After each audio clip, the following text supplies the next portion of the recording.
What's up, guys? Evil Snowflake here with a deck that it's probably my favorite deck I've built in Modern. Um, I was watching a couple of videos a long time ago, probably about 2 years ago. Um, a person named Kevin from Rogue Deck Builder. I highly encourage go check out his YouTube channel. Um, he was brewing with the card that really kind of captured my attention, really brought me into Magic. And I kind of just never left it. And once it left Standard, I wanted to see if it can work in Modern. It really doesn't. But I did happen to go 3-1 at a local Friday Night Magic with this deck. Um, and so I just kind of like my little pet deck. So I just want to see what y'all think about it. And see what we got. So namesake card is Death to the Deathless. Of course, if we played back in the Ravnica games, you know that when each opponent loses twice X life, you gain life equal to the amount lost this way. Really good card in Commander, but I want to see it work in Modern. It's kind of hard. Don't have a really high win percentage, but I did have the one string of luck. So it's 2 black, 2 white, X. And of course, X is what you want to get out of this card.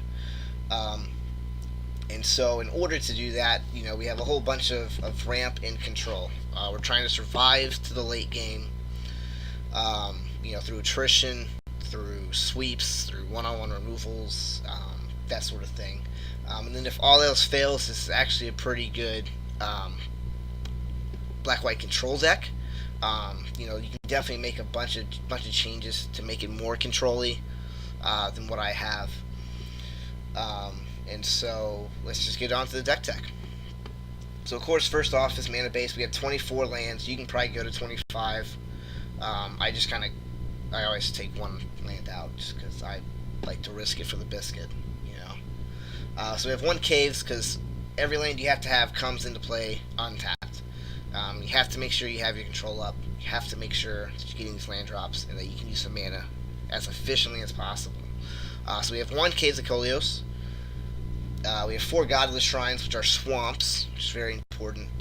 And we have Isolated Chapels and 2 Plains. These are going to be your only non-swamps, besides the caves, of course. And then if you want to run, a Ghost Quarter, you can probably take out the caves, put in a Ghost Quarter. I just prefer not to, just because I want to make sure I have black mana available. And then the rest are all swamps. So we have about 10 swamps and then 3 Urborgs. And Urborgs are super important, just because you want to make sure everything you have is a swamp. So we have 5 non-swamps. We want to make sure they're swamps. So why do we need swamps so badly? Well, it's because our ramp package is with Crypt Ghast, which is terrible because it dies to Path. It dies to a Revolt activated Fatal Push, and it dies to Bolt.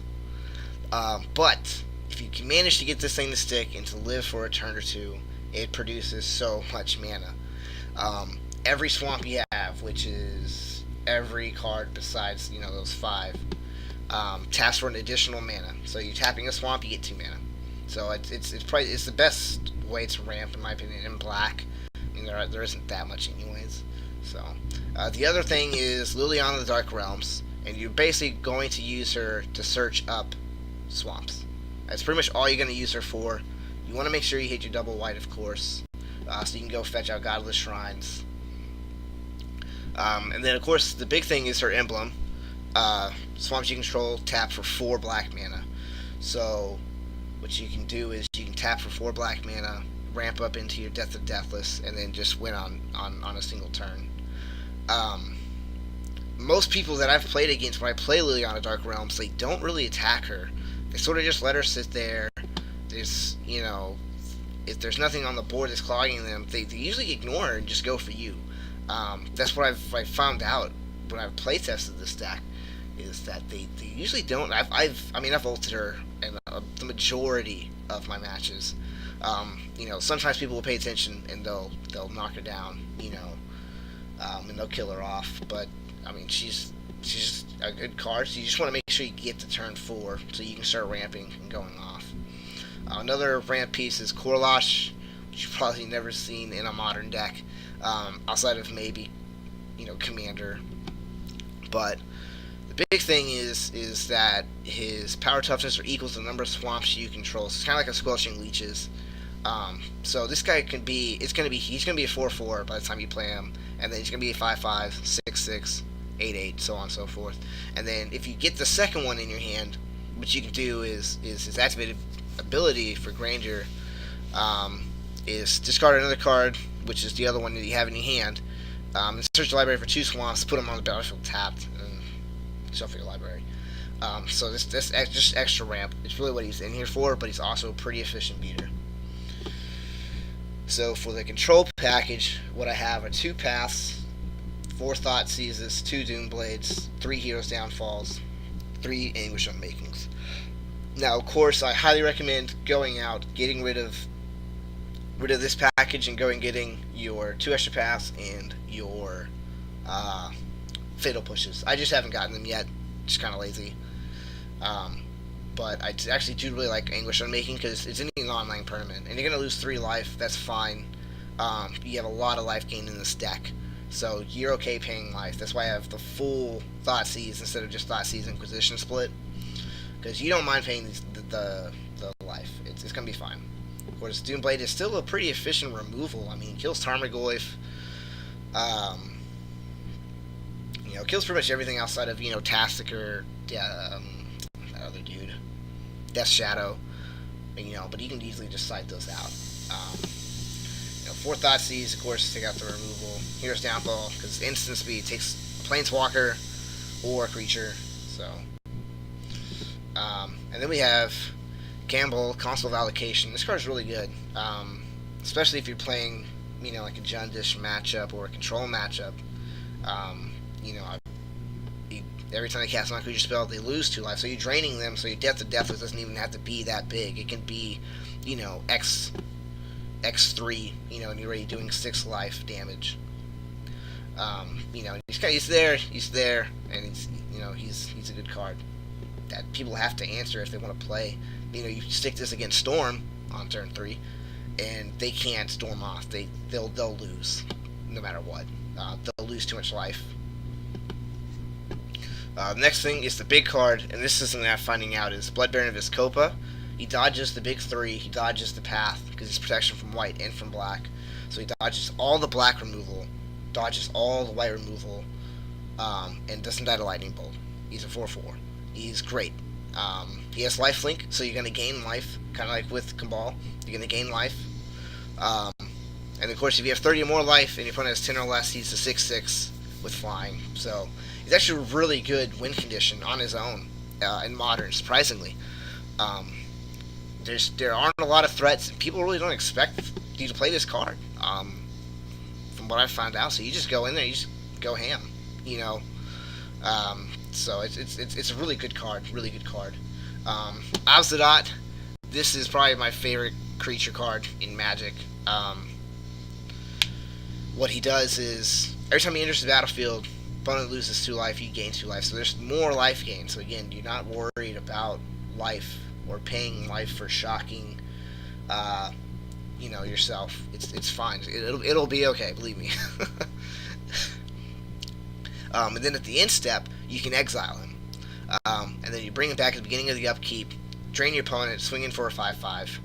The only thing is that he's a spirit that doesn't have flying. It's a bummer, but I mean he's a 5/5, so he'll eat most everything. It's just a great control card, really.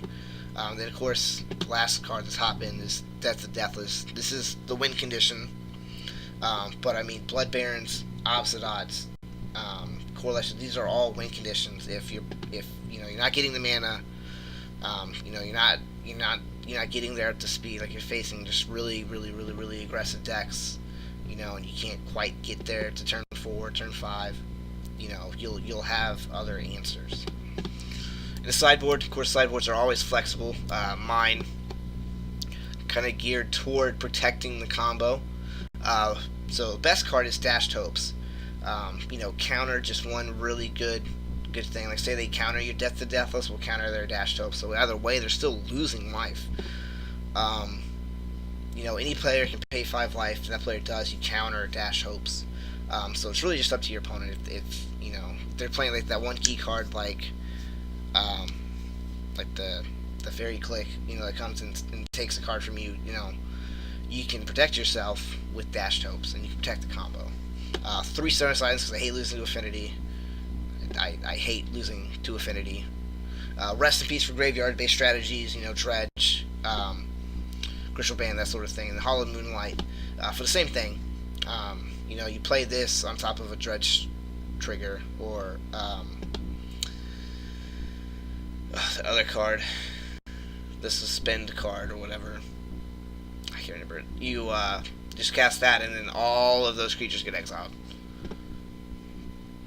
2 Mutilates because you're gonna have a bunch of swamps, so you're gonna board wipe, on turn 4, turn 5.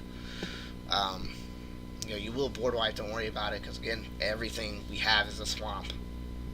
And then 2 more Ozadas for control. Really good against blue-white, blue-white control. The other type of control, there's like Death and Taxes, that sort of thing. Just having this guy stick.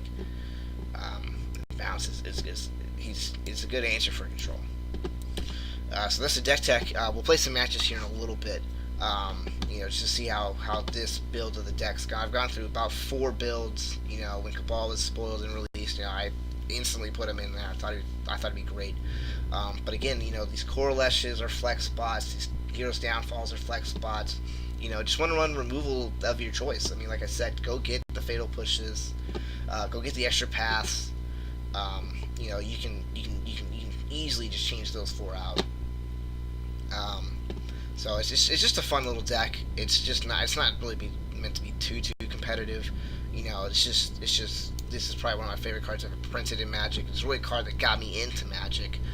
It's making this deck work and making watching Kevin over Rogue Deck Builder build around this deck and play it.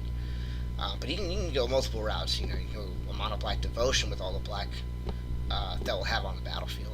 That's kind of what I did before, where I only splashed Death to Deathless and Path, and everything else, was like a mono black control type of deck. So, I'm interested to hear your comments. If you want to see me try to do another deck, similar to this, let me know. I'm interested to start getting into the Magic community. And I always appreciate feedback. So we'll play these matches and we'll upload those. So have a good night.